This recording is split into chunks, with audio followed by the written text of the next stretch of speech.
আসসালামু আলাইকুম, সবাইকে স্বাগত জানাচ্ছি আমার দেশ আজকের বিশ্বে। সঙ্গে আছি আমি মাহবুবুর রহমান ইমন। শুরুতেই সংবাদ শিরোনাম। কুয়েতের তেল শোধনাগার ও সৌদিতে মার্কিন ঘাঁটিতে ইরানের ভয়াবহ ক্ষেপণাস্ত্র হামলা। ট্রাম্পের মাথার জন্য $10 মিলিয়ন পুরস্কার ঘোষণা। যে কোনো সময় ইসরায়েলে হামলা চালাবে তেহরান, হিজবুল্লাহ সহ আঞ্চলিক মিত্রদের প্রস্তুত থাকার নির্দেশ। ইরানে হামলা আরো জোরদার করতে ইসরায়েলে পাঠানো হচ্ছে কয়েক ডজন মার্কিন রিফুয়েলিং বিমান। ফের উত্তাল ভারত, মোদির পদত্যাগ দাবিতে মার্চ টু পার্লামেন্ট কর্মসূচি ঘোষণা। শুনছিলেন সংবাদ শিরোনাম, এবার বিস্তারিত। মধ্যপ্রাচ্যে যুক্তরাষ্ট্র ইরান সংঘাত আরো বিস্তৃত আকার ধারণ করছে। মার্কিন হামলার জবাবে এবার কুয়েতের একটি গুরুত্বপূর্ণ তেল শোধনাগারে ভয়াবহ হামলা চালিয়েছে ইরান।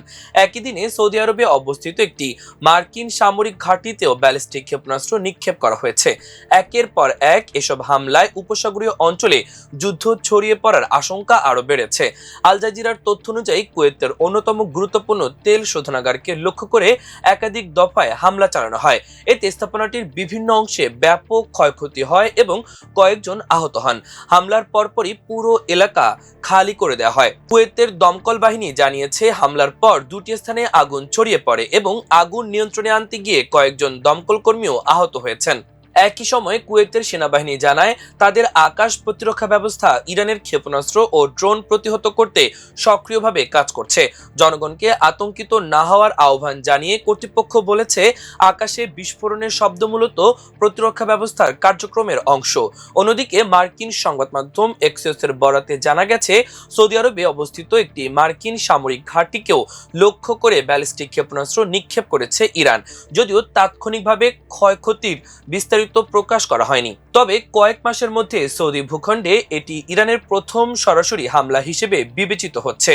এদিকে যুক্তরাষ্ট্রের সেন্টকম জানিয়েছে, প্রেসিডেন্ট ডোনাল্ড ট্রাম্পের নির্দেশে ইরানের সামরিক সক্ষমতা দুর্বল করতে টানা 7 রাত ধরে বিমান অভিযান চালানো হচ্ছে। এর জবাবে তেহরান স্পষ্ট হুঁশিয়ারি দিয়েছে, মার্কিন হামলা অব্যাহত থাকলে ইরান আর শুধু পাল্টা আঘাতেই সীমাবদ্ধ থাকবে না, বরং পূর্ণমাত্রার যুদ্ধে নামবে। ইরানের সর্বোচ্চ নেতার সামরিক উপদেষ্টা মেজর জেনারেল মহসেন রেজাই বলেছেন, যুদ্ধ আরো বিস্তৃত হলে উপসাগরীয় অঞ্চলের কোনো রাজনৈতিক সীমান্তই নিরাপদ থাকবে না। মার্কিন প্রেসিডেন্ট ডোনাল্ড ট্রাম্পকে হত্যা করলে $10 মিলিয়ন পুরস্কার দেওয়া হবে বলে ঘোষণা করেছে ইরাক ভিত্তিক সশস্ত্র সংগঠন ইসলামিক রেসিস্টেন্স গ্রুপ। সম্প্রতি মিডল ইস্ট মনিটরের এক প্রতিবেদনে এ তথ্য প্রকাশ করা হয়েছে। এই ঘোষণাকে ঘিরে নতুন করে উত্তেজনা তৈরি হয়েছে মধ্যপ্রাচ্য জুড়ে। সংগঠনটির এক বিবৃতিতে বলা হয়েছে, যে ব্যক্তি ট্রাম্পকে হত্যা করবে তাকে $10 মিলিয়ন পুরস্কার দেওয়া হবে। এই অর্থ সংগঠনের সদস্য ও সমর্থকদের অনুদানের মাধ্যমে সংগ্রহ করা হয়েছে। এমনকি কোনো ব্যক্তি, গোষ্ঠী বা প্রতিষ্ঠানের নির্দেশে এ ধরনের হামলা চালানো হলেও ঘোষিত পুরস্কার প্রযোজ্য হবে বলেও দাবি করা হয়েছে।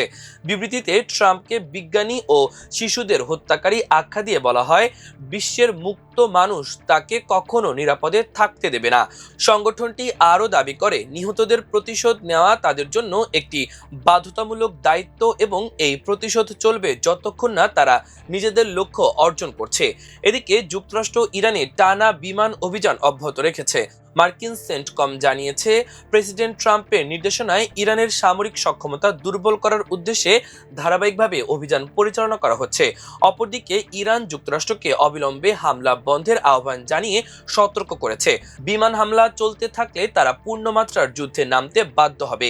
ইরানের সর্বোচ্চ নেতার সামরিক উপদেষ্টা মেজর জেনারেল মহসেন রেজাই কঠোর হুঁশিয়ারি দিয়ে বলেছেন, যুক্তরাষ্ট্র হামলা চালিয়ে গেলে ইরান শুধু পাল্টা আঘাতেই সীমাবদ্ধ থাকবে না, বরং সংঘাত পুরো মধ্যপ্রাচ্যে ছড়িয়ে পড়তে পারে এবং উপসাগরীয় অঞ্চলের কোনো সীমান্তই তখন নিরাপদ থাকবে না। যুক্তরাষ্ট্রের সঙ্গে চলমান সামরিক উত্তেজনার মধ্যেই লেবাননের সশস্ত্র গোষ্ঠী হিজবুল্লাহ সহ নিজেদের আঞ্চলিক মিত্রদের সম্ভাব্য বৃহত্তর সংঘাতের জন্য প্রস্তুত থাকতে নির্দেশ দিয়েছে ইরান।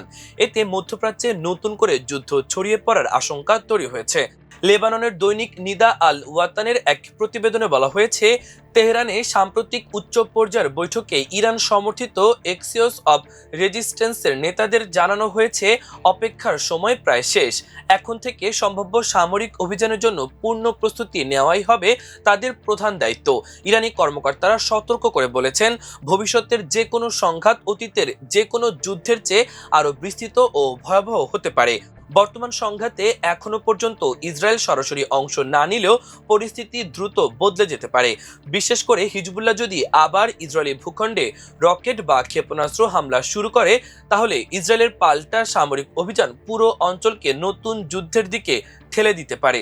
প্রতিবেদনে আরও বলা হয়েছে, সাম্প্রতিক মাসগুলোতে ইরান সমর্থিত কয়েকটি গোষ্ঠী বড় ধরনের ক্ষয়ক্ষতির মুখে পড়লেও তেহরান এখনও হিজবুল্লাহকেই তাদের সবচেয়ে শক্তিশালী ও গুরুত্বপূর্ণ আঞ্চলিক মিত্র হিসেবে বিবেচনা করছে। সে কারণেই যে কোনো জরুরি পরিস্থিতির জন্য সংগঠনটিকে সর্বোচ্চ প্রস্তুত থাকার নির্দেশ দেওয়া হয়েছে।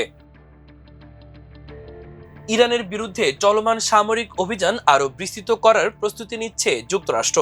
এই লক্ষ্যেই ইসরায়েলে অতিরিক্ত কয়েক ডজন আকাশে জ্বালানি সরবরাহকারী বিমান মোতায়েনের পরিকল্পনা করছে ট্রাম্প প্রশাসন। বর্তমানে তেল আবিবের বেন গুরিয়ন আন্তর্জাতিক বিমানবন্দর ও দক্ষিণাঞ্চলের রেমন বিমান ঘাঁটিতে প্রায় 60টি মার্কিন রিফুয়েলিং বিমান অবস্থান করছে। যুক্তরাষ্ট্র ও ইসরায়েলের একাধিক উচ্চপদস্থ কর্মকর্তার বরাত দিয়ে এনবিসি নিউজ জানিয়েছে, এই পদক্ষেপ মধ্যপ্রাচ্যে চলমান সংঘাতকে আরও ভয়াবহ রূপ দিতে পারে।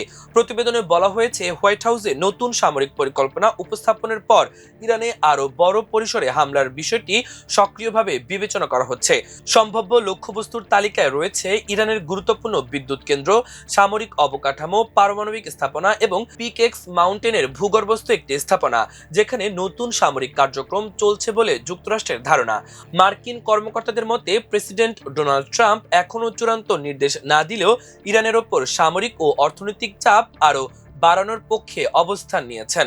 ওয়াশিংটনের লক্ষ্য হরমুজ প্রণালী খুলে দেওয়া এবং পরমাণু কর্মসূচি নিয়ে নিজেদের শর্ত মেনে নিতে তেহরানকে বাধ্য করা। ইতোমধ্যে টানা কয়েকদিন ধরে ইরানের দক্ষিণাঞ্চল ও হরমুজ প্রণালীর আশপাশে হামলা চালিয়ে যাচ্ছে মার্কিন বাহিনী। বন্দর আব্বাসের কাছে একাধিক সেতুতেও হামলার খবর পাওয়া গেছে, যা ইসলামী বিপ্লবী গার্ড বাহিনী আইআরজিসি গুরুত্বপূর্ণ ঘাঁটি হিসেবে পরিচিত। অন্যদিকে ইরানও পাল্টা হামলা অব্যাহত রেখেছে। দেশটির দাবি, কুয়েত, কাতার, বাহরাইন, জর্ডান, ইরাক ও সিরিয়ায় অবস্থিত মার্কিন সামরিক ঘাঁটিগুলো লক্ষ্য করে ক্ষেপণাস্ত্র ও ড্রোন হামলা চালানো হয়েছে। অনির্দিষ্টকালের অনশন কর্মসূচির ঘোষণা দিয়ে ভারতের প্রধানমন্ত্রী নরেন্দ্র মোদীর পদত্যাগ দাবি করেছেন ককরোচ জনতা পার্টি সিজেপি এর প্রতিষ্ঠাতা ও আহ্বায়ক অভিজিৎ দীপকে। শনিবার দেশটির রাজধানী নয়াদিল্লিতে অনশনরত সমাজকর্মী সোনম ওয়াংচুককে হাসপাতালে নেওয়ার পরই দীপকে এই ঘোষণা দিয়েছেন। তার দাবি, পুলিশ জোর করে ওয়াংচুকে নিয়ে গেছেন। সংবাদ মাধ্যমে পাঠানো এক ভিডিও বার্তায় দীপকে বলেন, তারা যদি মনে করে সোনম স্যারকে সরিয়ে নিলে এই আন্দোলন শেষ হয়ে যাবে, তাহলে তারা ভুল করছে। আমরা এখানেই থাকবো এবং 20 জুলাই সংসদের দিকে পদযাত্রা করব। তিনি আরো বলেন, এতদিন আমরা শুধু ধর্মেন্দ্র প্রধানের পদত্যাগ দাবি করেছিলাম, কিন্তু এই নিন্দায় ঘটনার পর এখন আমরা নরেন্দ্র মোদীর পদত্যাগও দাবি জানাবো। সিজেপি এক্স প্ল্যাটফর্মে জানিয়েছে, অভিজিৎ দীপকে অনির্দিষ্টকালের অনশনে বসেছেন। প্রিয় দর্শক, আমাদের আজকের বিশ্বের আয়োজন এ পর্যন্তই। সবাই ভালো থাকুন, সুস্থ থাকুন, আমাদের দেশের সঙ্গেই থাকুন। এতক্ষণ সঙ্গে থাকার জন্য অসংখ্য ধন্যবাদ। আল্লাহ হাফেজ।